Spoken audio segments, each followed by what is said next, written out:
은혜가 충만하신 하나님 감사합니다. 오늘도 귀한 이 시간 허락하여 주셔서 주님의 말씀을 상고할 수 있게 하시니 감사를 드립니다.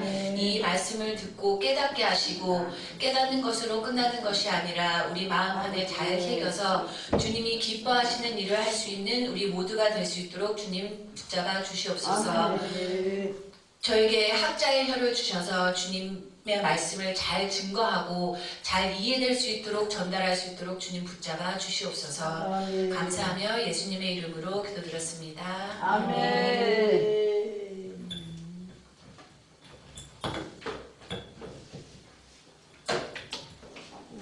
지난주에 3강을 다 못 끝냈죠.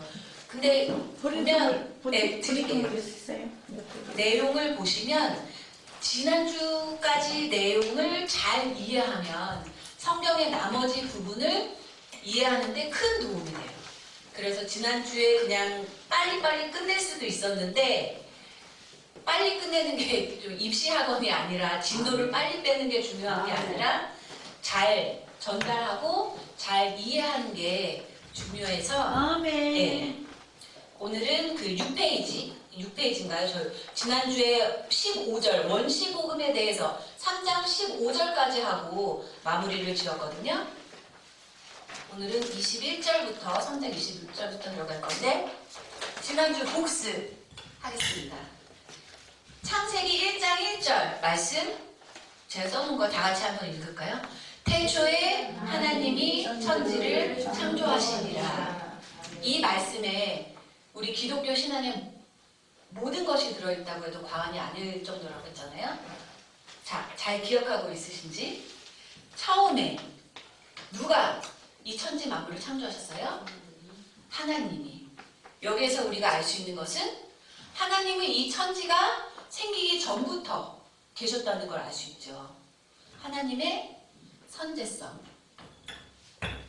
하나님은 이 세상, 이 우주, 천지 만물이 존재하기 전부터 이미 먼저선 이미 계셨다는 것을 우리가 알 수 있죠. 또 태초에 하나님이 천지를 창조하실 때 누가 돕거나 하지 않았죠. 오직 하나님이 혼자서 천지 만물을 창조하신 거예요. 하나님의 유일성을 알 수 있죠. 하나님이 천지를 창조하시니라 라는 이 말씀 이후에 쭉 천지 창조에 관한 이야기를 보면 하나님이 시간도 창조하시고 공간도 창조하셨다는 걸 우리가 알 수 있죠. 성경을 보면 사시사철, 날, 1년, 매일매일 시간과 공간도 하나님이 창조하셨기 때문에 하나님은 시간과 공간에 제한을 받지 않으시는 거예요. 시간과 공간을 초월하신 하나님의 초월성, 초월성에 대해서도 알 수가 있죠. 자, 태초에 하나님이 천지를 창조하시니라. 재료가 있나요? 없죠. 이 말씀 안에서 우리가 느낄 수 있는 것은 하나님은 이 천지 만물을 창조하실 때 무에서 아무것도 없는 것 가운데서 유를 창조하셨다는 것을 우리가 알 수 있죠.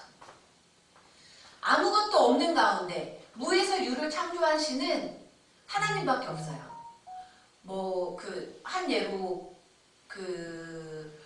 그리스 로마 신화 이런 거 많이들 어렸을 때들 필독 도서로 많이 있잖아요. 그런 거나 많이 유대 신앙하고 많이 밀접한 관계가 있다고 하는 메소포타미아 신화나 이런 걸 봐도 그 신들이 뭘 만들었을 때에도 항상 재료가 있었어요. 쉽게 이해를 하면 바다를 재료가 항상 있었다는 거. 그러나 하나님은 아무것도 없는 가운데서 유를 창조했다. 그래서 이 신앙 고백이 되는 게 무에서 유를 창조했다는 것이 우리 믿는 사람들에게 귀중한 신앙 고백이 되는데, 그래서 크리에이티오 엑스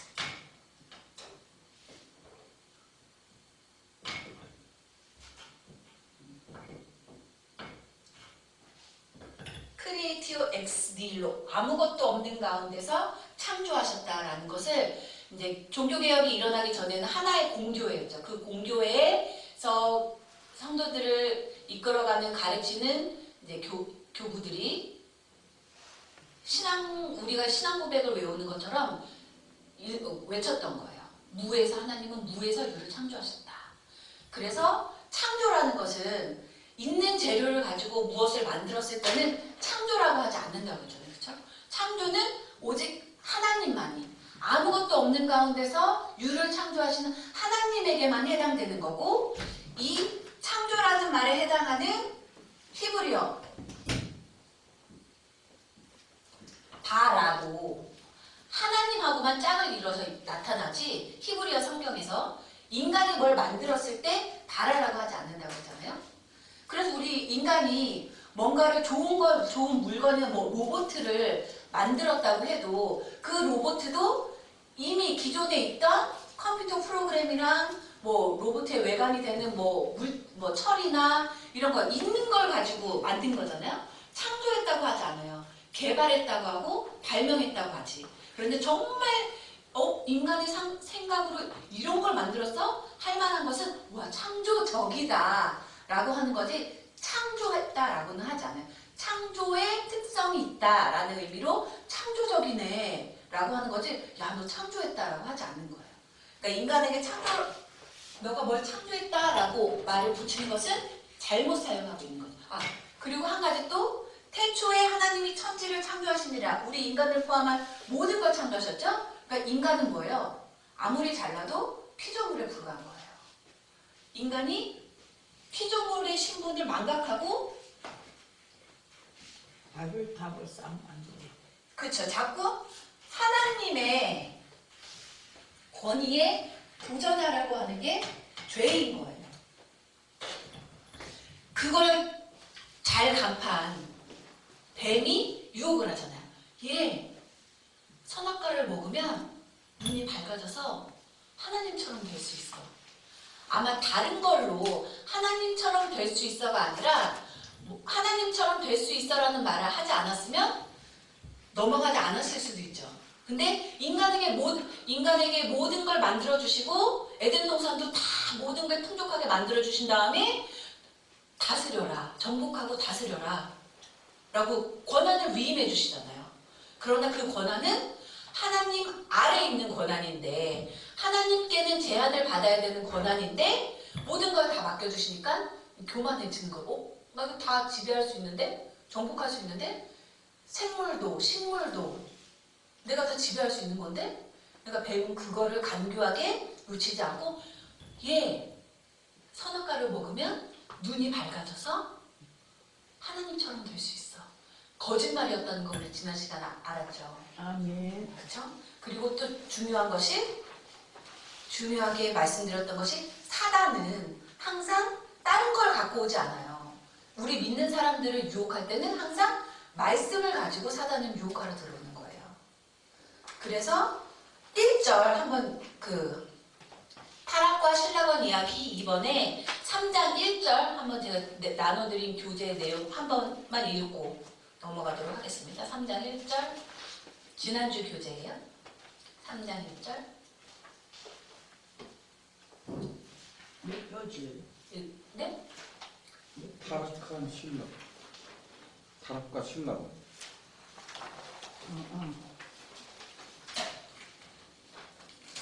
찾으셨어요? 네. 네, 읽겠습니다.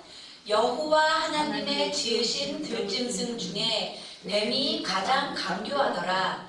뱀이 여자에게 물어 가로되, 하나님이 참으로 너희더러 동산 모든 나무의 실과를 먹지 말라 하시더냐. 교묘하게 하나님의 말씀을 왜곡한 거잖아요.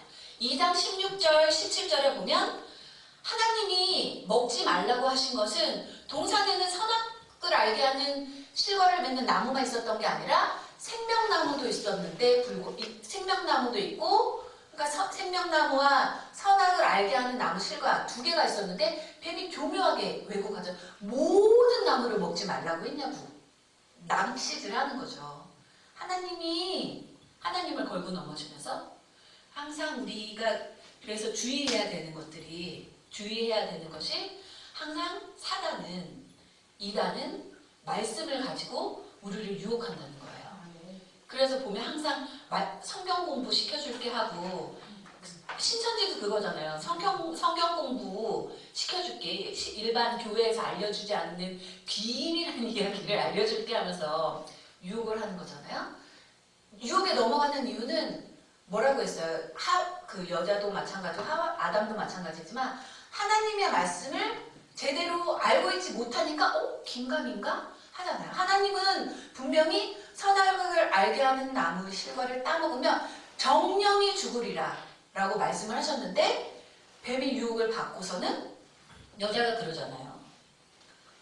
그 뒤에 몇 절이죠? 3절, 바로 밑에 3절. 2절, 3절 같이 읽을게요. 교재에 있는 걸로. 시작. 여자가 뱀에게 말하되, 동산 나무의 실과를 우리가 먹을 수 있으나 동산 중앙에 있는 나무의 실과는 하나님의 말씀에 너희는 먹지도 말고 만지지도 말라. 너희가 죽을까 하노라 하셨느니라. 아멘. 잘못 알고, 명확하게 알고 있지 못하는 거예요. 여자가 뱀에게 말해, 동산 나무의 실과를 우리가 먹을 수 있으나 동산 중앙에 있는 나무의 실과는 아니죠. 동산 중앙에는 생명나무도 있어요. 그러나 하나님이 여자와 남자에게 금지하신 것은 선악을 알게 하는 나무예요. 제대로 알고 있지 못한 걸 알 수 있죠. 또 하나님의 말씀에 너희는 먹지도 말고 만지지도 말라. 2장 17절을 보시면 만지지도 말라라는 말씀은 전혀 하시지 않았어요. 먹지 말라. 명확하게, 단순하게, 이해하기 쉽게 얘기해 주셨어요. 선악을 알게 하는 나무의 실과는 먹지 말라. 그리고 너희가 죽을까 하노라. 죽을 수도 있고 안 죽을 수도 있고가 아니라 정령이 죽으리라. 영어로는 surely로, 반드시 죽는다라는 걸로, 반드시 죽는다라고 하나님은 단호하게 말씀을 하신 거예요. 그런데 여자는 잘 알고 있지 못해요. 죽을지도 몰라. 이런 반신반의하는 거죠. 하나님의 명령을. 뭐 이거에 대해서도 얘기가 많아요. 하나님이 동산 중앙에 있는 나무의 실과들 중에 선악을 알게 하는 나무의 실과는 먹지 말라. 정령이 죽으리라 라고 명령하신 말씀을 들은 거는 그 남자거든요. 하와는 아담, 여기서는 하와라는 이름이 아직 붙여지지 않았는데 여자는 직접적으로 명령을 들은 게 아니에요. 남자에게 건너서 들은 거죠. 뭐 이걸 가지고 남자가 제대로 전달을 안 했을 수도 있다라고 얘기를 할 수도 있는데 그거는 논외의 문제고 여기서 우리가 중요하게 알아야 될 것은 우리가 하나님 말씀에 대해서 명확하게 하나님이 나에게 명령하신 것이 무엇인지 명확하게 알고 있지 못하면 뱀이 사단이 와서 하나님의 말씀을 빙자해서 하나님의 말씀을 왜곡해서 우리를 유혹할 때 흔들릴 수밖에 없다는 거예요. 아 그런가? 그러니까 잘 알아야 되겠죠. 하나님의 말씀을. 뱀이 말한 것이 5절에 같이 읽을까요? 너희가 그것을 먹는 날에는 너희 눈이 밝아 하나님과 같이 되어 선악을 알 줄을 하나님이 아시니라. 마치 너희 눈이 밝아져서 하나님같이 될까봐 그걸 못 먹게 하신 것이다 라고 이제 여자가 넘어온 것 같으니까 더 꿰기 시작하는 거죠. 그러나 선악과를 먹는다고 해서 뱀이 말한 것처럼 눈이 밝아져서 하나님처럼 되는 게 아니죠. 그럴 수가 없죠. 인간은 태생적으로 피조물에 불과해요. 인간은 신이 될 수가 없는 한계를 가지고 창조된 거예요. 그걸 벗어나려고 하는 인간의 욕심을 알았는지 그걸 가지고 뱀이 유혹을 하는데 넘어갔죠. 먹었죠. 그럼 먹었으면 뱀의 유혹한 말이 사실이면 하나님처럼 되어야죠. 근데 거짓말인 것이 드러나는 것이 7절 또 읽겠습니다. 이에 그들이 눈이 밝아 자기들의 몸이 벗은 줄을 알고 무화과 나무 잎을 엮어 치마를 만들었더라. 말씀드렸죠. 눈이 밝아지긴 했어요. 근데 눈이 밝아져서 제일 처음에 알게 된 건 뭐예요? 벗었다는 수치심.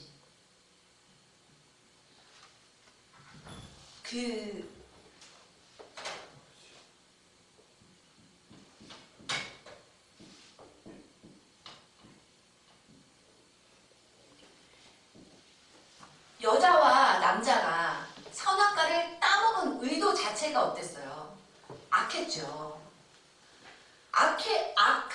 악한 씨앗을 심었는데 악한 의도를 가지고 선악과를 따먹었는데 얘기했잖아요. 선하든지 악하든지예요. 선과 악을 동시에 컨트롤하고 지배할 수 있는 분은 누구밖에 없어요? 하나님밖에 없어요. 그러니까 인간이 참 우매한 거죠. 어리석은 거죠. 한낱 피조물에 불과한 뱀의 유혹에 빠져서 뱀도 우리가 정복하고 지배하고 다스려야 될 존재에 불과해요. 하나님이 온 천지 만물을 창조해 주시고 그렇게 명령하셨잖아요. 너는 생육하고 번성하고 다스려라. 근데 다스림을 우리가 다스려야 되는 뱀의 말에 혹해가지고 하나님처럼 될 수 있다니까. 그러나 애초부터 뱀의 유혹이 거짓말인 것이 우리는 피조물에 불과하고 선과 악을 동시에 조절하고 지배할 수 있는 분은 신이신 하나님밖에 없고 우리 인간은 피조물에 불과하기 때문에 동시에 조절을 못해요. 선하든지 악하든지예요. 선악과를 따먹은 의도 자체가 처음 시작부터 악했기 때문에 하나님의 한계를 하나님이 지어주신 피조물이라는 한계를 벗어나려고 하는 악한 의도에서 먹은 거잖아요. 너희 눈이 밝아져서 하나님처럼 될 수 있어. 그 악한 의도에서 따먹은 거기 때문에 악한 씨가 심어진 것이고 악한 씨앗을 심었는데 어떻게 선한 열매를 맺어요. 그러니까 악한 씨앗을 심은 데서 제일 먼저 눈이 밝아지긴 밝아졌는데 알게 된 것은 수치심. 선한 느낌이 아니죠. 수치심은. 악한 씨앗을 악한 의도로 시작된 선악과 범죄는 악한 열매만 계속 맺게 되는 거예요. 그게 성경이 계속해서 증거하고 있잖아요. 선악과를 따먹어서 눈이 밝아졌는데 악한 것에 눈이 밝아진 거예요. 그러니까 그 뒤에 자식들의 이제 범죄 내용이 또 나오죠, 계속. 그리고 만약 진짜 뱀의 유혹이 사실이었다면 눈이 밝아졌는데 모든 걸 다 하나님처럼 알게 됐는데 하나님이 8절에 그들이 날이 서늘할 때에 동산에 거니시는 여호와 하나님의 음성을 듣고 아담과 그 아내가 여호와 하나님의 낯을 피하여 동산 나무 사이에 숨은지라. 손바닥으로 하늘을 가리는 거죠. 아니 하나님처럼 됐는데 하나님이 그걸 선악과를 따먹었을 때 하나님이 찾으실 줄 몰랐다는 거예요. 그리고 하나님의 낯을 피해서 숨으리라고 생각하는 것 자체가 하나님처럼 될 수 없다는 거죠. 거짓말이죠, 뱀은. 사단은 항상 거짓말로. 근데 하나님의 말씀을 빙자하여서 그럴듯하게 우리를 넘어뜨리려고 유혹을 하는 거예요. 넘어가지 말아야 되겠죠. 그리고 넘어간 이후에도 계속 그 이후의 절들을 보면 정말 어리석은 행동밖에 안 하잖아요. 하나님은 정말 사랑이 많으신 분이시라는 게 그 뒤에 다 알고 계시면서도 유일하게 금지하신 선악을 알게 하는 나무의 실과를 먹지 말라 라고 하신 하나님의 명령을 이미 어긴 걸 알고 계시면서도 물어보시잖아요. 9절 다 같이 읽겠습니다. 여호와 하나님이 아담을 부르시며 그에게 이르시되 내가 어디 있느냐. 10절 읽겠습니다.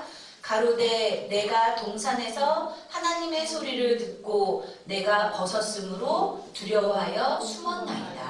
11절 가라사대 누가 너의 벗었음을 내게 고하였느냐. 내가 너더러 먹지 말라 명한 그 나무 실과를 내가 먹었느냐. 하나님은 이미 다 알고 계시면서도 회개할 수 있는 기회, 돌이킬 수 있는 기회를 주시는 거예요. 정말 선악과를 먹고 뱀의 말처럼 눈이 밝아져서 모든 걸 알게 되었다면 회개했어야죠. 하나님의 낯을 피해서 숨을 수 있으리라는 시도조차 하지 말았어야죠.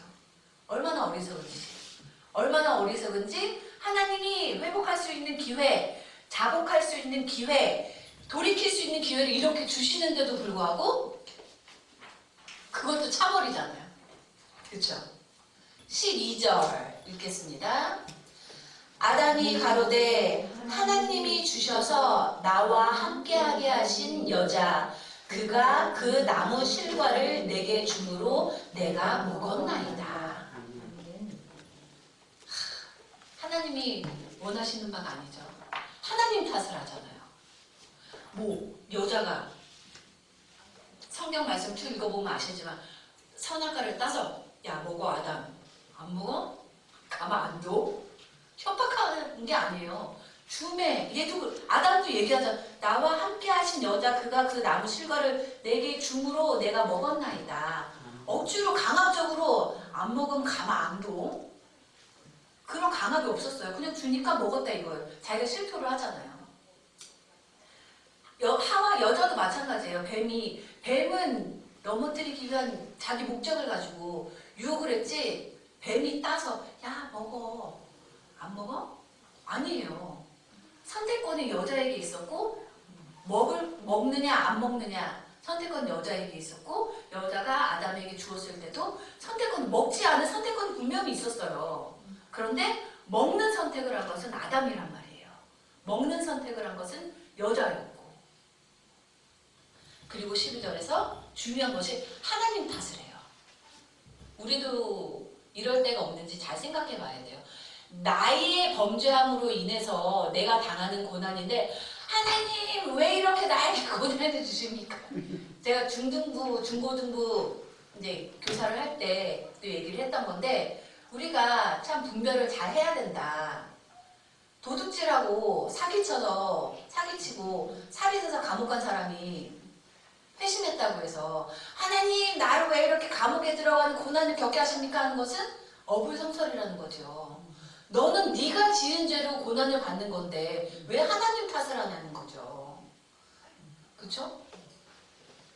우리 잘 분별을 해야 돼요. 나의 당하는 고난과 어려움이 나의 죄로 말미암았는데도 불구하고 하나님 탓을 하면 안 되는 거예요. 아담처럼.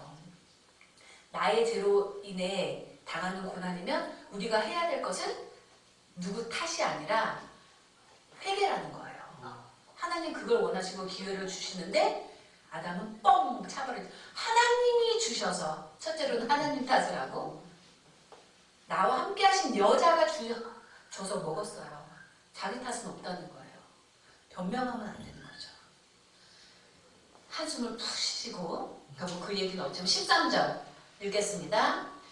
여호와 하나님이 여자에게 이르시되 내가 어찌하여 이렇게 하였느냐 여자가 가로되 뱀이 나를 꿰므로 내가 먹었나이다.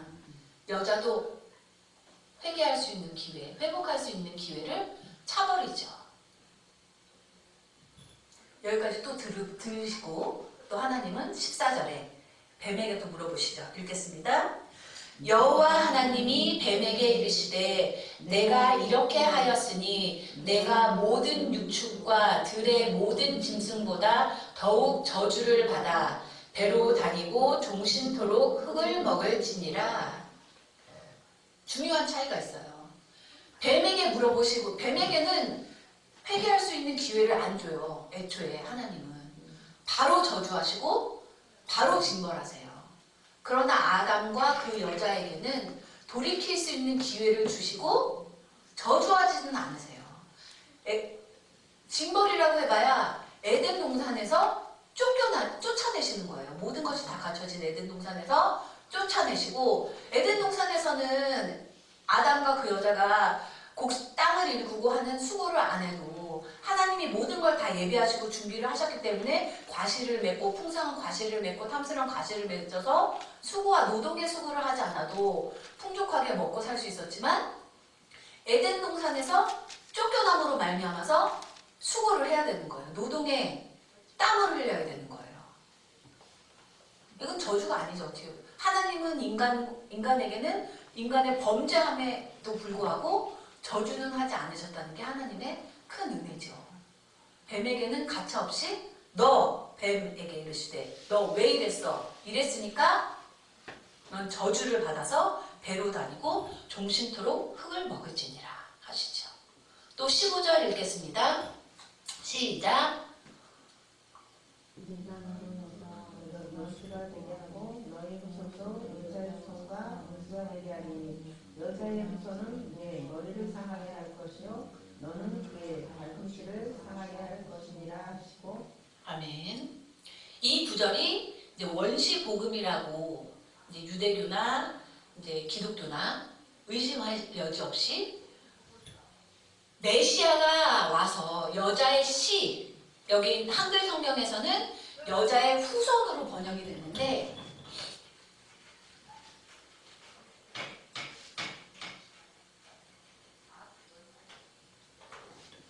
히브리어 성경을 보면 씨라는 의미의 단어로 나와 있어요. 여자의 씨. 우리 인간은 태어나려면 정자와 남자가 만나서 태어나죠. 남자의 씨가 있어야 돼요. 근데 하나님이 보내실 뱀의 머리를 상하게 하실 그 메시아는 여자의 씨라는 거예요. 동정녀 마리아가 그래서 나온 거잖아요. 요 남자를 알기 전에 마리아에게 이미 예수님의 마리아의 복중에 예수님이 자리 잡고 계셨다는 거잖아요. 그 여자의 씨가 와서 사단의 머리를 상하게 할 것이다. 물론 뱀이 그 여자의 후손을 상하게 하기는 하죠. 발꿈치를. 그래서 예수님이 십자가에 달려서 돌아가실 때 양손이 못 박히시고 발도 못 박히셨잖아요. 그러나 그건 치명적이지는 않죠. 죽으신 듯 하지만 3일 만에 결국 부활하시잖아요. 그래서 복음이라는 게 뭐예요? 아담과 하와의 죄로 인해서 하나님과 온전한 관계를 맺을 수 없는 죄인이 된 우리 인간을 구원하시기 위해서 하나 죄 없으신 예수님이 우리를 대신해서 십자가에 달려 돌아가셨다. 그래서 우리는 구원받게 되었다. 라는 게 복음이잖아요. 그래서 이 구절을 3장 15절 9절을 예수님의 그 죽으심을 예언했다라고 해서 원시복음, 프로토, 원시라고 해서 원시적인 거야? 그게 아니라 이 원시라고 번역된 말은 프로토, 원형, 최초, 근원이라는 거예요. 여기까지 지난 시간에 했는데 이제 좀 새록새록 기억이 나시죠? 그래서 우리가 항상 명심해야 될 것은 말씀을 잘 알아야 돼요. 그래서 우리 목사님도 김승현 목사님도 늘 강조하시는 게 유튜브 보지 말고 제발 이상한 거 보지 말고 성경을 읽으라. 성경을 정말 성경을 정말 성경 66권을 잘 외우고 있다고 하면 그 외 것을 주로 봐도 되는데 우리가 자꾸 범하는 우가 성경은 안 읽고 왜냐면 어렵거든요. 쉽게 이해가 안 되고 하니까 자꾸 성경 외적인 것을 통해서 하나님을 알려고 하고 성경 외적인 것을 통해서 신앙을 이렇게 성숙시키려고 하니까 자꾸 유혹에 흔들리게 되고 이제 잘못된 길로 그릇된 길로 빠지게 되는 거죠. 아담과 하와가 그랬던 것처럼 성경이 어려워요. 이해하기가 어려워요. 그러면 유튜브나 잘못된 길로 빠질 것이 아니라 깨달을 수 있는 지혜를 달라고 기도해야 되는 거예요. 오직 하나님께 간구해야 되는 거죠. 그렇죠? 자, 21절 같이 읽겠습니다. 15절 밑에 21절 읽자. 시작. 여호와 하나님이 아담과 그 아내를 위하여 가죽옷을 입히시니라. 얼마나 은혜로우신 하나님이에요. 정말 저 같으면 정말 지키기 쉬운 명령 같은데 모든 걸 다 허락해 주셨잖아요. 에덴 동산 안에서. 어떻게 보면 생명나무를 먹지 말라고 하신 명령도 없어요. 말씀을 보면 오직 하나, 선악을 알게 하는 나무의 실과는 먹지 말라, 죽으리라 라고 명령, 오직 한 가지 명령을 하셨는데 그것도 못 지켰어. 거기다가 회복할 수 있는 기회를 주셨음에도 불구하고 그 회복할 수 있는 기회도 차버렸어요. 인간이. 그런데도 사랑 많으신 하나님은 그대로 쫓아내시지 않으시고 가죽옷을 지어 입히신 다음에 인간이 자신을 보호할 수 있는 여건을 마련해 주신 다음에 쫓아내신 거예요. 얼마나 사랑이 많으신 하나님이세요. 나 같으면 회복할 수 있는 기회를 먹어가네. 자, 22절 읽겠습니다. 여호와 하나님이 가라사대 보라 이 사람이 선악을 아는 일에 우리 중 하나같이 되었으니 그가 그 손을 들어 생명나무 실과도 따먹고 영생할까 하노라 하시고. 이 구절을 또 이제 이상하게 왜곡하는 이제 분들이 있어요. 하나님이 우리가 영생 얻는 것이 싫어서 쫓아내신 건가? 에덴 동산에서? 이 구절을 보면 보라 이 사람이 선악을 아는 일에 우리 중 하나같이 되었으니 그가 그 손을 들어 생명나무 실과도 따먹고 영생할까 하노라 하시고. 마치 읽어보면 표면적으로 읽으면 그렇게 느낄 수도 있죠. 그러나 하나님이 인간이 타락한 이후에 범죄한 이후에 영생하는 것을 걱정하신 이유는 그 영이라는 학자가 얘기한 건데 죄악과 사망 아래 있는 자로서 영원히 산다는 것은 영원한 고통이다. 때문에 이는 하나님의 그들에 대한 친절이었고 하나님의 자비였다라고 얘기를 했더라고요. 영이라는 학자가. 맞는 말 같으세요? 이미 타락해서 아까 말씀드렸죠?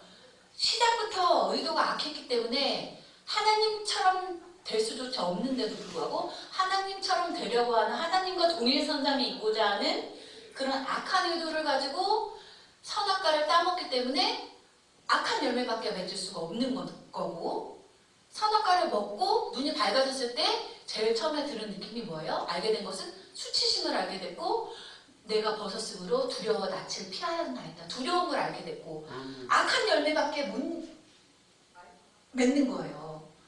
마치 그런 거죠. 병들고 되는 것은 하나도 없고 깜깜하고, 근데 영생한다고 생각해 보세요. 영생하는 게 축복이에요? 치매로 죽지 않고 계속 산다고 생각해 보세요. 벽에 똥칠하는데 죽지 않아. 그게 축복이 아니죠. 악한 죄악된 상황에 있을 때 영생하는 것은 결코 축복이 아니고 또 다른 고통이라는 것을 하나님은 너무 잘 아시기 때문에, 영생하는 그 악한 것에 눈이 띄어져 있으니까 이미 인간이 영생하는 나무도 먹어버리자. 이미 지혜로운 눈은 감아져 버렸고 악한 눈만 띄어져 있으니까 사리분별을 제대로 못하잖아요. 인간이 선악과를 따먹으니.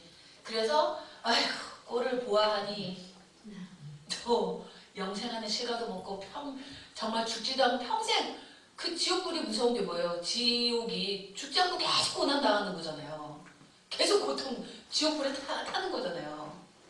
그러니까 그걸 보시고 영생하는 나무의 실과를 먹지 못하게 에덴 동산에서 쫓아내신 것조차도 하나님의 은혜라는 거죠. 그렇죠? 애초에 금지되지 않았잖아요. 성경 말씀을 통해서 보면 영생하는 나무는 우리에게 금지된 것이 아니었어요. 그런데 뱀이 그걸 노렸다는 얘기도 있어요. 영생하는 게 싫어서 선악과를 먹고 하나님과의 관계가 틀어지게 해버리자, 쫓아내게 해버리자. 그래서 정리하면 3장의 기록을 쭉 보면 죽으리라 라고 말씀하셨는데 육적으로 죽지는 않았죠. 아담과 하와가 그럼 하나님이 거짓말을 하신 거야? 아니죠. 여기서 죽으리라 하셨다는 개념은 하나님과의, 그 전에는, 타락하기 전에는 에덴 동산에서 하나님과 친밀한 교제를 나눌 수 있었어요. 누구 곁다리 건너지 않고 하나님과 대면해서 대화하고 하나님의 음성을 직접 듣고 할 수 있었는데, 죄로 말미암아 타락한 이후에는 하나님과 직접 대면을 못하는 거예요. 거룩하신 하나님은 거룩하지 않은 것하고는 교제하실 수 없으니까. 그래서 여기서 죽으리라 라고 하셨다는 것은, 죄라는 것은 하나님과의 관계가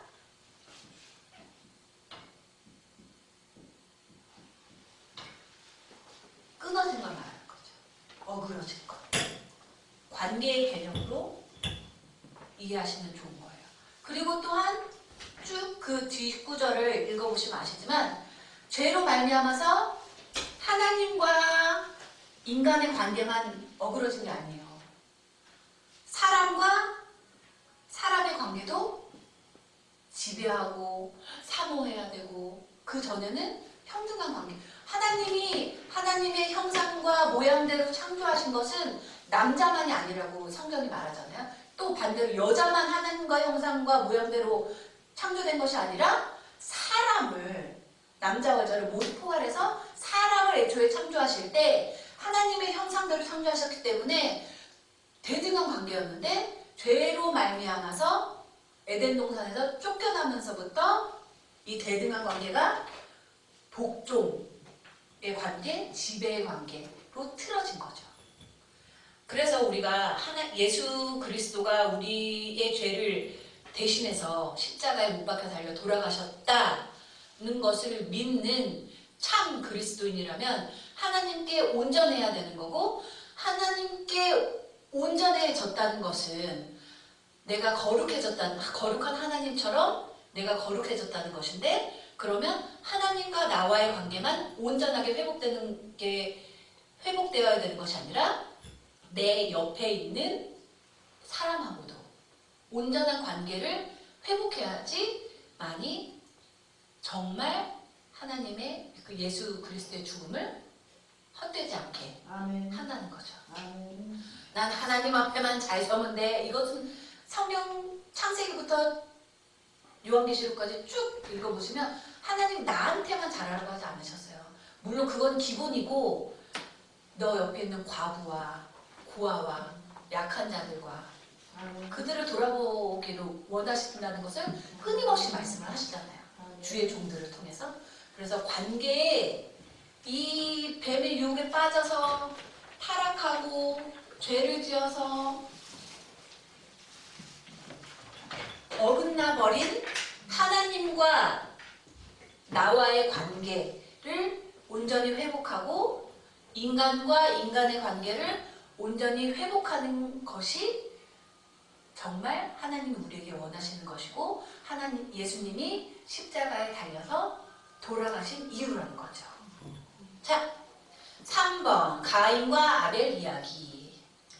자, 4장 3절부터 쭉 3절부터 7절까지 제가 말씀드렸죠. 이 구절을 굳이 적어놓은 이유가 저는 개역 한글을 보는데 개역 개정으로 많이 배포가 됐죠.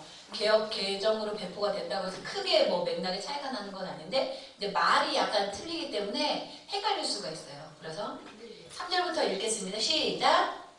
새로운 지난 후에 가인은 나가신 손으로 제물을 삼아 여호와께 드렸고 계속 읽으세요. 7절까지. 아벨은 자기도 양의 첫 새끼와 그 기름으로 드렸더니 여호와께서 아벨과 그 제물은 연락하셨으나 가인과 그 제물은 연락하지 아니하신지라.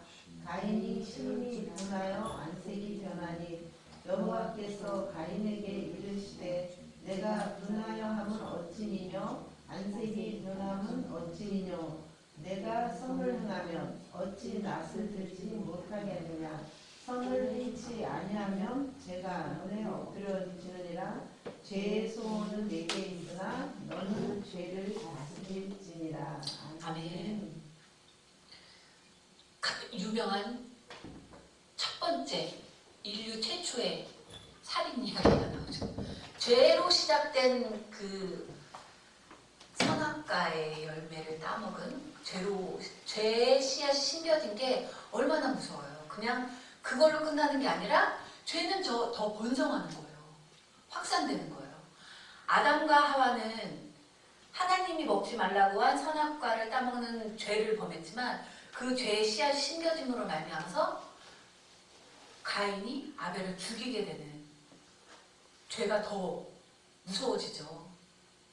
자, 여기서 궁금하지 않으셨어요? 전 성경을 이제 어렸을 때 읽을 때 아니 하나님이 가인도 예배를 드렸고 아벨도 예배를 드렸는데 가인 예배도 가인의 제사도 받아주셨으면 이 문제가 없는 게 아닌가 라고 생각을 할 때가 있었죠. 그렇잖아요? 여기서 딱 읽고 처음 보는 게 가인이 이 땅에서는 가인이 제 예배를 안 드린 게 아니에요. 제사를 안 드린 게 아니에요. 가인도 예배를 드렸고 아벨도 예배를 드렸는데 가인의 예물은 받지 않으시고 아벨의 예물만 받으시니까 당연히 열받지. 그렇게 이제 생각을 했었는데 그게 아니라는 거예요. 자, 가인의 그 하나님이 먼저 연락하신 아벨의 제물을 볼까? 4절 시작. 아벨은 자기도 양의 첫 새끼와 그 기름으로 드렸더니 여호와께서 아벨과 그 제물은 연락하셨으나. 이런 해석을 하는 사람도 있어요. 하나님은 그 아브라함도 그렇고 쭉 이스라엘 역사를 보면 이스라엘이 정착하기 전까지는 유목민의 생활을 하잖아요. 그렇잖아요. 그래서 아브라함과 롯도 지금 양떼와 소떼가 너무 많으니까 나눠서 땅 갈라서자 이러고 야곱도 라반의 집에서 양떼 치는 얘기하고 하나님이 이스라엘 하나님이 정착하기 전에는 유목민을 더 우대하셨나 봐. 근데 가인은 이제 농산물 땅의 소산을 가지고 예물을 드렸기 때문에 안 받으신 거 아니야? 라고 하는데 아니죠. 그럼 하나님이 양떼와 소떼만 창조하시고 땅의 소산물은 창조 안 하신 건가요? 아니잖아요. 하나님 모든 걸 다 창조하셨는데 그게 아니라 말씀에 다 나와 있어요. 아벨의 예물에 대해서는 양의 첫 새끼 그 기름 처음 난 것을 드렸단 말이에요. 아벨은 구별된 것을 드렸다는 거죠. 근데 가인의 예물에 대해서는 예물의 품질에 대한 아무 말이 없어요. 그냥 드렸다는 거예요. 구별됨이 없이. 가인은 땅의 소산으로 제물을 드렸다. 가인은 수확한 첫 땅의 소산을 드렸다가 아니죠. 그냥 땅에서 난 소산물을 그냥 드렸다는 거예요. 그리고 두 번째, 처음 예물 그 자체부터 어긋났고 아벨과는 달랐고 아벨은 첫 새끼에 구별된 첫 새끼 그 기름을 드리는 그 준비성 구별된 걸 드려야 된다는 그 이미 예배하는 마음 자세가 달랐던 거죠. 가인하고는. 두 번째, 그래 구별되지 않은 땅의 소산을 드릴 수 있어요. 얼마든지 드릴 수 있죠. 그런데 왜 분을 내냐고요. 그렇잖아요. 가인이 예배한 대상은 자기를 위해서 예배를 한 게 아니죠. 하나님 이 예물을 받아주세요 하고 하나님께 드린 거잖아요. 하나님이 받고 그 예물을 받고 안 받고는 하나님이 판단하실 일이에요. 근데 가인 분에서 이게 뭐예요? 죄의 씨앗이라는 거예요. 내 예물은 안 받아? 그래서 말씀하시잖아요. 또 돌이킬 수 있는 기회를 주시는 거예요. 가인이 심히 분하여 안색이 변한 여호와께서 가인에게 이르시되 내가 분하여 함은 어찌미며 안색이 변함은 어찌미뇨 물어보시는 거예요. 우리도 그런 것 같아요.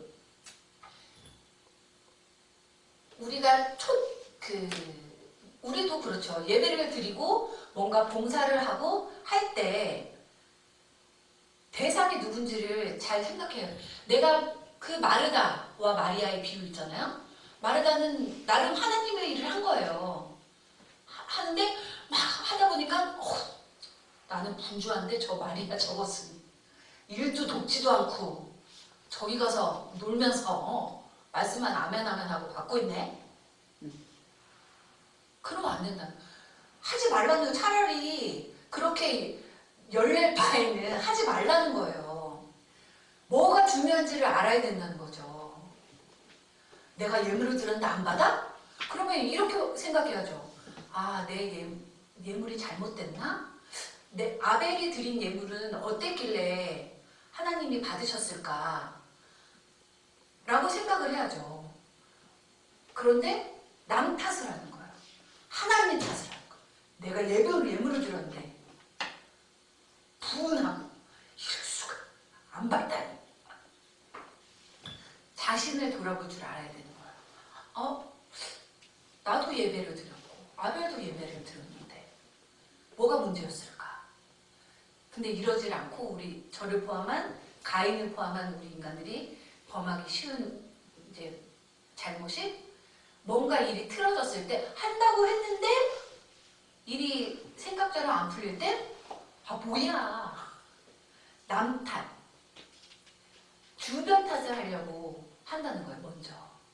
그러나 자신을 돌이켜 봐야 되는 거예요. 제일 먼저 해야 될 것은 아담도 그러했잖아요. 제가 잘못했습니다.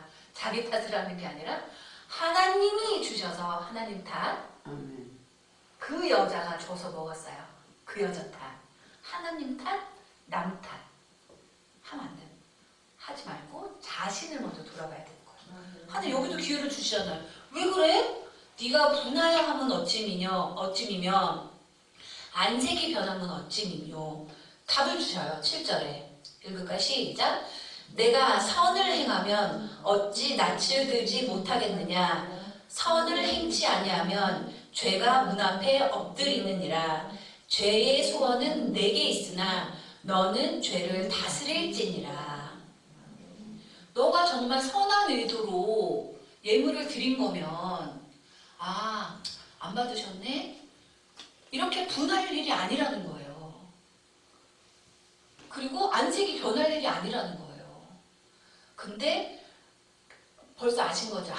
저 속에 죄가 있구나. 깨달으라고 죄가 너를 지금 넘어뜨리려고 너 앞에 있는데 너는 죄를 다스려라. 마음을 다스려라. 라고 기회를 주시는데 안 하죠. 그 8절 밑에 시작. 가인이 그 아우 아벨에게 고하니라. 그 후 그들이 들에 있을 때에 가인이 그 아우 아벨을 쳐 죽이니라.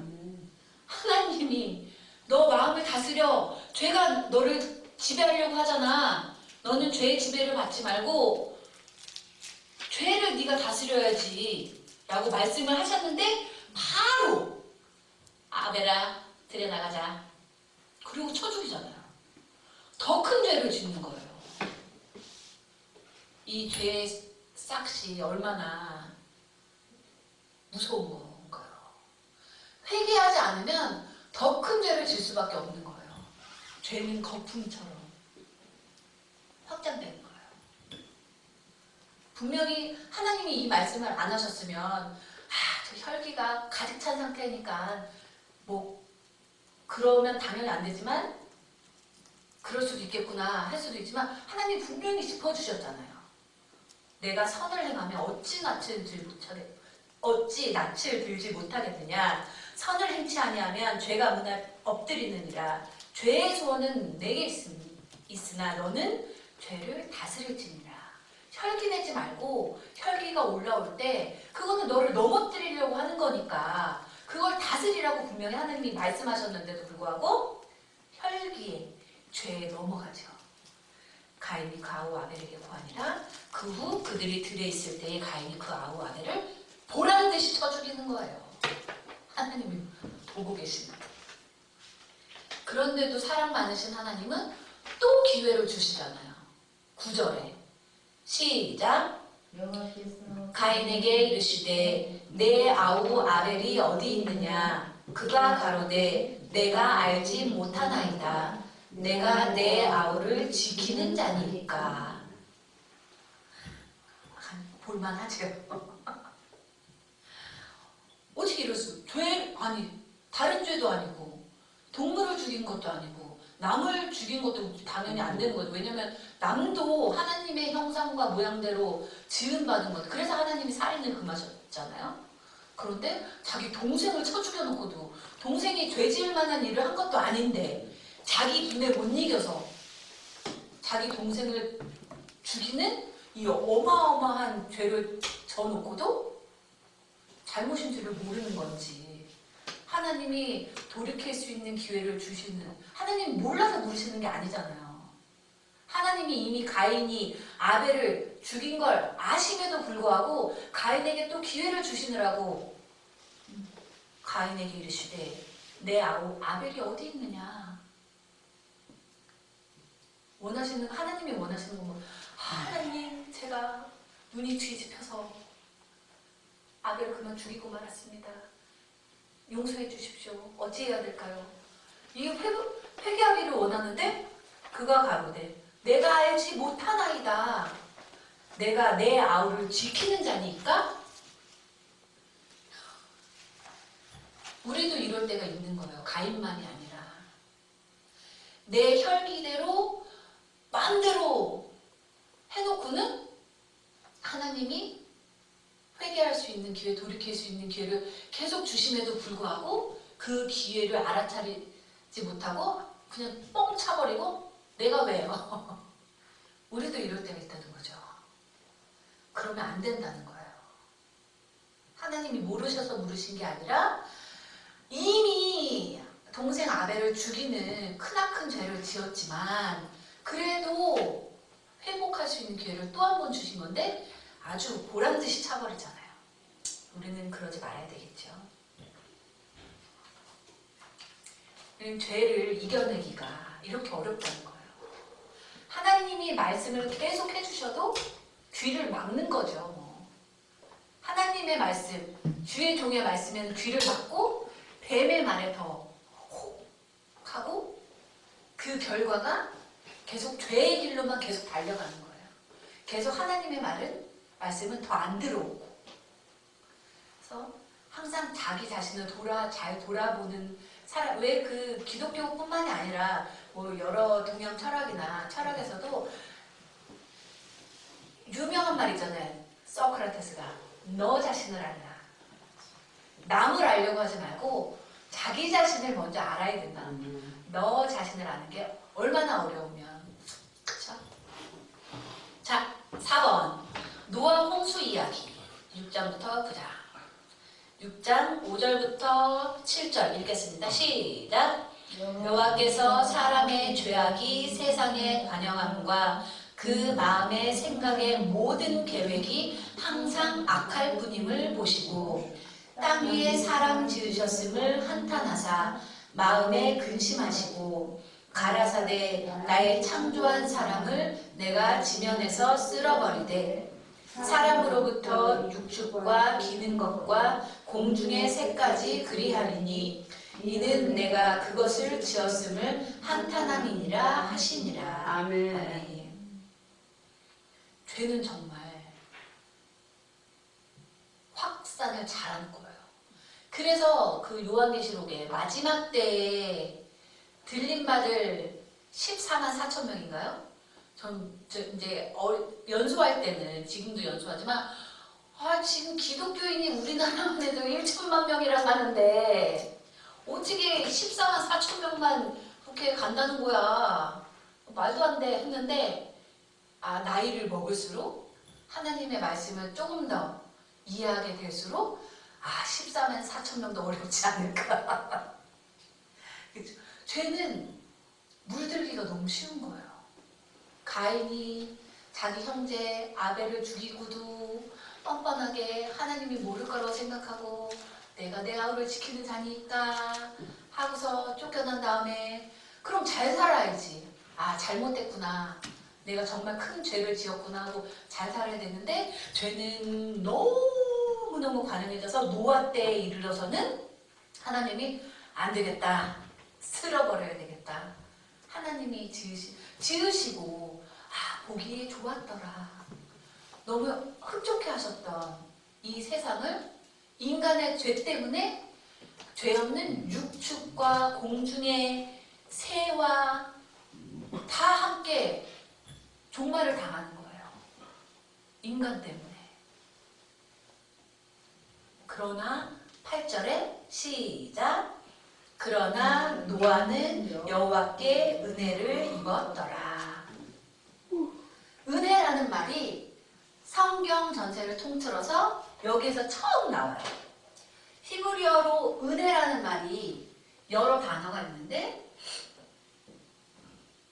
헤세드. 그래서 뭐 주석서 제목도 보면 헤세드 성경 주석 이런 것도 있고 하잖아요. 헤세드, 은혜를 표현하는 히브리어 단어 중에 하나가 헤세드가 있고 여기에 나오는 그러나 노아는 하나님께 은혜를 입었더라. 이 부분에 나와 있는 히브리어 단어는 헨이에요. 헨. 여기서 처음 나와요.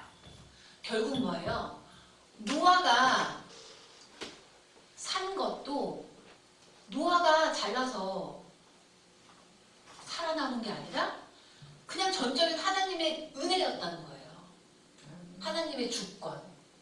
우리가 잘 되는 것도 우리가 잘나서 물론 인간적인 노력이 필요하죠. 노아가 하나님 여기 밑에 보면 나오실 노아가 22절에 밑에 22절 찾으셨어요?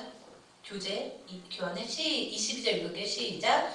노아가 그와 같이 하되 하나님이 자기에게 명하신 대로 다 준행하였더라. 네. 노아가 정말 우와 훌륭 인격적으로 훌륭하고 막 뭐 돈도 많고 배움도 많고 신앙심이 많고 이랬을 수도 있지만 어쨌든 하나님이 노아를 다 쓸어버리는 가운데 노아와 노아의 가족을 구원하시기로 하신 이유는 전적인 하나님의 은혜였지만 만약에 하나님이 방주를 지어라 다 쓸어버리겠다 하셨을 때 네? 방주를 지으라고요? 이렇게 해가 쨍쨍한데요. 하나님이 지으라고 말씀하신 방주의 규모도 어마어마해요. 그 성경을 읽어보시면 알겠지만 그 건물 아마 3층 높이? 그 어마어마한 규모예요. 그거를 지으라고 하셨을 때 노아에게 항상 선택인 거예요. 노아야, 세상에 죄가 너무 관영해서 쓸어버려야 되겠다. 그러나 너는 너와 너의 가족은 구원해 줄 테니까 방주를 지어서 짐승들이랑 다 거기 들어가라 하셨을 때 방주를 글쎄요. 아담이 선택할 수 있었던 것처럼 노아도 선택할 수 있었던 거예요. 방주를 지으라고 하셨을 때 하나님이 명하신 대로 안 할 수도 있는 거예요. 왜냐? 하나님은 우리에게 자유의지를 주셨기 때문에 항상 우리에게 선택할 수 있는 기회를 주는 거예요. 그 얘기도 그런 말들도 해요. 아니 그럼 하나님 애초에 선악을 알게 하는 과실을 맺는 나무를 안 두셨으면 되잖아요. 두지 않고 그냥 하나님 명령대로만 살게 하시면 되잖아요. 왜 선악을 알게 하는 나무는 거기다 심어놔가지고 유혹을 받게 하고 죄를 짓게 하십니까? 하나님 탓하는 거죠. 결국 하나님은 하나님이 인격적인 하나님이시기 때문에 우리를 로봇으로 만드신 게 아니에요.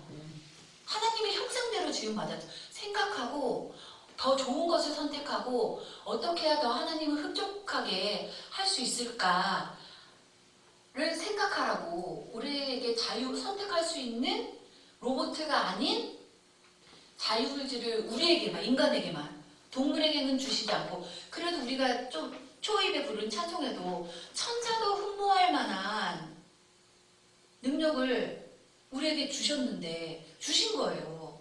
그런데 하나님은 선과 악의 그 두 가지 갈림, 순종과 불순종의 그 두 길이 있을 때 스스로 선택해서 자원하는 마음을, 자원하는 믿음을 원하시기 때문에 우리에게 자유의지를 주시고 하셨는데 그 자유의지를 가지고 잘못된 길로만 자꾸 가려고 하는 게 문제인 거지, 하나님이 우리에게 자유의지를 주신 것 자체는 큰 은혜죠. 로봇이어봐요. 뭐 생각할 수 있나요? 비리비리 하나님이 하라는 대로 비리비리 생각을 할 필요가 있어요? 자유의지가 없는데? 동물이랑 다를 바가 없는 거예요. 그러나 하나님은 인간을 너무나 사랑하시기 때문에 동물에게도 그 어떤 피조물에게도 주지 않으신 자유의지를 하나님의 형상과 모양대로 지음받는 것을 통해서 하나님의 생기가 우리에게 후 불어지는 것을 통해서 주셨는데 그걸 자꾸 악한 의도로만 쓰는 게 악한 선택만 하는 우리 인간의 문제라는 거죠. 그래서 여기서도 노아가 의롭다라고, 의로운 사람이다라고 인정을 받는 것도 정말 노아라는 인간 자체가 의로워서일 수도 있지만 그보다는 하나님이 의롭다라고 인정하신 거고, 그리고 노아에게 우리가 본받을 만한 것은 순종, 하나님 방주를 지어라. 하나님이 이 모든 것을 쓸어버려야 되겠다라고 하신 하나님의 말씀을 믿은 거죠. 그 믿은 것이 의롭게 여겨진 거예요. 그럼 뭐예요? 하나님께 우리도 순종을 해야 되겠죠. 순종의 모범을 보인 노아처럼. 그래야 은혜를 입고 그때 살아남을 수 있는 거죠. 그리고 9절에도 또 보면, 여기는 안 적어놨지만, 노아의 사적은 이러하니라. 노아는 의인이요 당세의 완전한 자라. 그가 하나님과 동행하며 하나님과 동행했기 때문에 하나님이 의인으로 여기시고 은혜를 내려주셔서 모든 것이 다 심판당할 때 노아와 노아의 그 가족들은 살 수 있었던 거예요. 우리도 그러하기. 9장 1절 읽겠습니다. 시작. 하나님이 노아와 그 아들들에게 복을 주시며 그들에게 이르시되 생육하고 번성하여 그 땅에 충만하라. 그 밑에 11절도 읽을까요? 시작. 내가 너희와 언약을 세우리니 다시는 모든 생물을 홍수로 멸하지 아니할 것이라. 아멘. 그리고 그 언약의 증거로 무지개를 주신 거잖아요.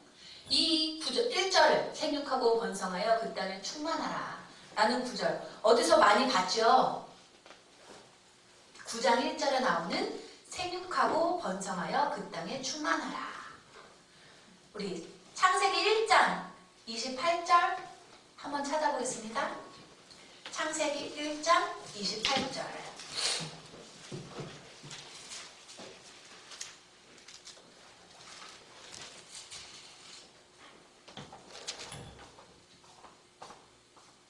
시작.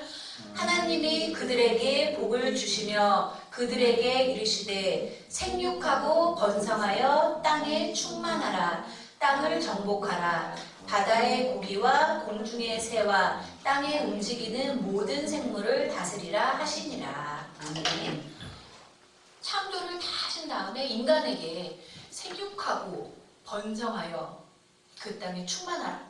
창조 이후에 남자와 여자에게 하신 말씀이잖아요. 9장 1절의 이 말씀은 홍수로 모든 것을 다 쓸어버리신 다음에 이제 죄악된 것들은 다 쓸어버렸으니까 내가 맨 처음에 창조했던 그 창조 의도대로 제발 좀 이 땅에 선하게, 악하게가 아니라 선하게 생육하고 번성하여 그 땅에 충만해라 하고 노아와 그 아들들에게 복을 주시면서 말씀을 하신 거죠. 하나님이 창조 때 아담에게 하신 명령을 노아에게 다시 하신 거죠. 해주신 거죠. 그러나 안 되는 거예요. 죄악된 것을 홍수로 다 쓸어버리신 다음에 새 창조의 마음으로 정말 노아 의인이고 너희 의인이니까 하나님과 동행했던 자니까 하나님이 원하시는 대로 하나님의 마음을 기쁘시게 하는 선하게만 살았으면 얼마나 좋겠어요. 그러나 인간의 힘으로는 결국 안 되는 거예요. 하나님이 노아와 노아의 아들들에게 기회를 주신 거지만 그 뒤에 보면 바벨탑 이야기가 나오잖아요. 5번 바벨탑 이야기. 이미 홍수로 악한 것들은 다 쓸어버린 이후에 남은 것은 노아와 노아의 아들들, 그 자손들이 낳고 해서 인류가 더 번성하기 시작한 거잖아요. 그러면 그 홍수라는 종말의 때에 살아남았으면 잘 살아야 되잖아요. 그러나 4절 읽겠습니다. 또 말하되 자 성과 대를 쌓아 대 꼭대기를 하늘에 닿게 하여 우리 이름을 내고 온 지면에 흩어짐을 면하자 하였더니. 아멘. 또 하나님의 권위에 도전을 하는 짓을 하는 거예요. 노아의 후손들도. 왜 그게 안 되죠? 그쵸? 우리 인간에게 모든 것이 다 허락되었지만 허락되고 우리에게 모든 온 땅에 있는 것들과 하늘에 나는 것과 물속에 있는 것들을 다 지배하고 다스리라는 그 권한은 우리 인간이 잘나서 주신 것이 아니라 하나님이 위임해 주신 그 권한인데 자꾸 인간은 자신이 피조물인 걸 자꾸 잊어버리는 거예요. 자신 피조물인 걸 자꾸 잊어버리고 자기에게 주어진 이 모든 것들이 하나님이 주신 것이라는 것을 잊어버리고 망각하고 하나님처럼 자꾸 되려고 하는 거예요. 유일한 한계인데. 그래서 여기서도 노아의 후손들이잖아요. 살아남은. 그 다 죽을 때 살아남은 노아의 후손들임에도 불구하고 또 자 말하되 성과 내를 쌓아 배 꼭대기를 하늘에 닿게 하여 우리 이름을 내고 또 높아지려고 하는 거예요. 그러니까 그 말이 맞는 거예요. 교만은, 그쵸? 교만이 제일 무서운 거라는 거죠.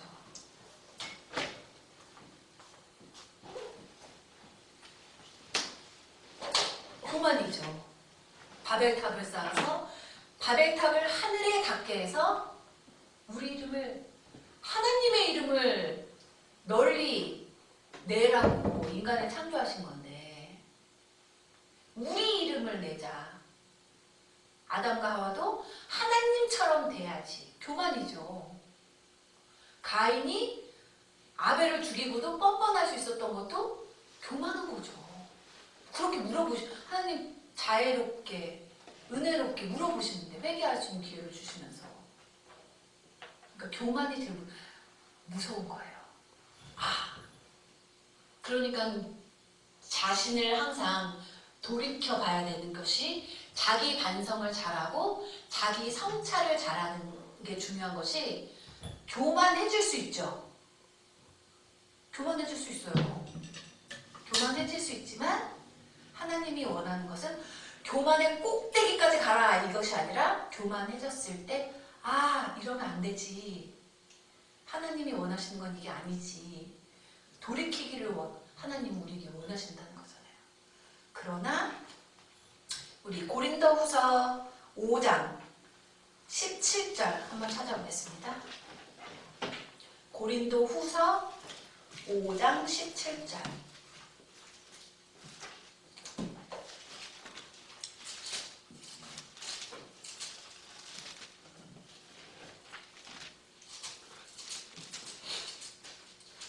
진짜? 5장, 고린도후서 5장 17절. 우리 16절부터 20절까지, 우리 16절부터, 아니다, 15절부터 20절까지 읽을게요. 다 찾으셨죠? 고린도후서 5장 15절부터 20절. 시작!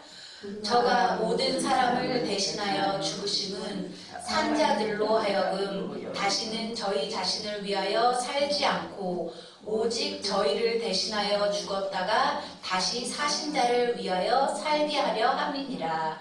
그러므로 우리가 이제부터는 아무 사람도 육체대로 알지 아니하노라. 비록 우리가 그리스도로 육체대로 알았으나 이제부터는 이같이 알지 아니하노라. 그런즉 누구든지 그리스도 안에 있으면 새로운 피조물이라. 이전 것은 지나갔으니 보라 새 것이 되었도다.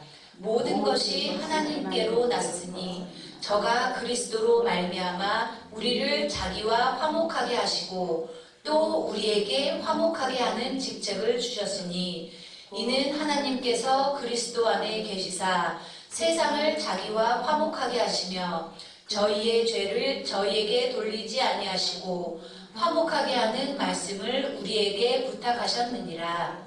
이러므로 우리가 그리스도를 대신하여 사신이 되어 하나님이 너희를 권면하시는 것 같이 그리스도를 대신하여 간구하노니 너희는 하나님과 화목하라.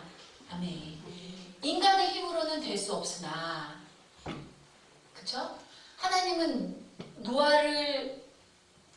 하나님과 동행하고 당대의 의인인 노아와 그 가족들을만 남기고 나머지 악한 것들을 다 쓸어버리면 새로운 창조, 새로운 피조물로 거듭나서 노아의 자식들이 정말 하나님의 창조 목적에 합하게 하나님과 화목하게 살 줄 알았지만 그게 아니었던 거예요.